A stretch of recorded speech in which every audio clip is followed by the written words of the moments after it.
चर्चा जारी रखेंगे इस बीच में। और मेरे साथ सुनील सुधाकर पांडे भी लोगों के बीच मौजूद हैं। मैं एक बार सुनील के पास चलता हूं और देखते हैं कि लोगों की पहली प्रतिक्रिया इस बजट पर क्या है। सुनील, क्या सुन पा रहे हैं मुझे? जी।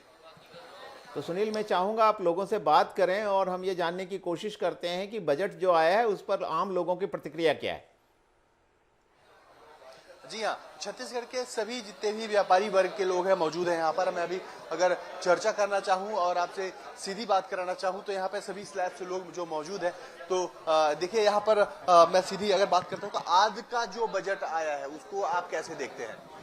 आज का बजट व्यापारियों के हिसाब से तो बहुत अच्छा है, और मैं चूंकि फार्मा ट्रेड से हूं, इसलिए फार्मा ट्रेड में जो अभी कोविड काल में सरकार ने से जो गलतियां हुई थी और जो दवाइयों की कमियां और ये हो सकी थी, उसके लिए सरकार ने बहुत अच्छा वो किया है।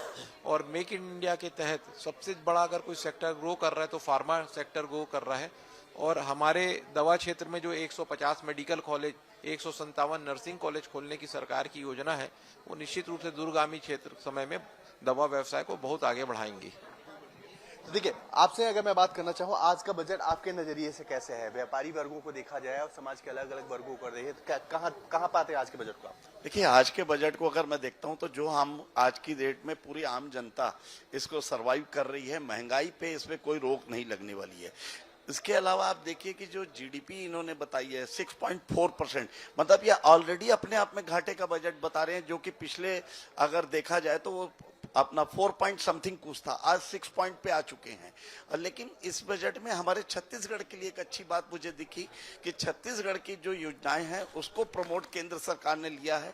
जैसे गोवर्धन योजना के नाम से 10,000 करोड़ रुपया दिया गया है, जो ये छत्तीसगढ़ के लिए एक उपलब्धि की बात है। मिलेट्स के लिए उन्होंने 75,000 करोड़ रुपया दिया है, जो ऑलरेडी यहाँ पे चल रहा है। और पिछले दिनों जो मन की बात हुई थी उसमें भी अपना प्रधानमंत्री जी ने तारीफ की थी।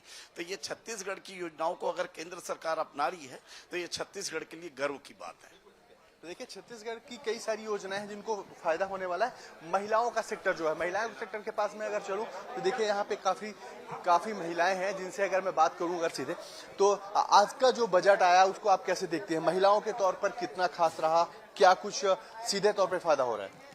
महिलाओं को तो बहुत ऐसे सीधे तौर पे तो कोई फायदा ऐसा नहीं दिया गया, लेकिन हाँ, ये कोविड के बाद जो ये बजट आया वो बहुत अच्छा बजट आया। और एक महिला ने महिलाओं को ध्यान रखते हुए वैसे देखा जाए तो काफी अच्छा बजट पेश किया है।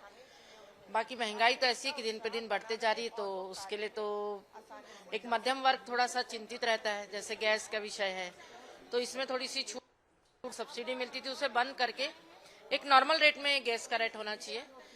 बाकी देखा जाए तो कोविड के बाद बहुत अच्छा ये पेश किया गया है, इसमें दो मत नहीं। अगर युवतियों की बात करें तो जो स्टार्टअप कर रहे हैं, जो नया रोजगार शुरू कर रहे हैं, या फिर जो लोग पढ़ाई करने के लिए बाहर जाए, लड़कियों को देख करके आप क्या समझती हैं कि इस बजट में खास तौर पर नई नौकरी या फिर नई चीजों को लेकर क्या है?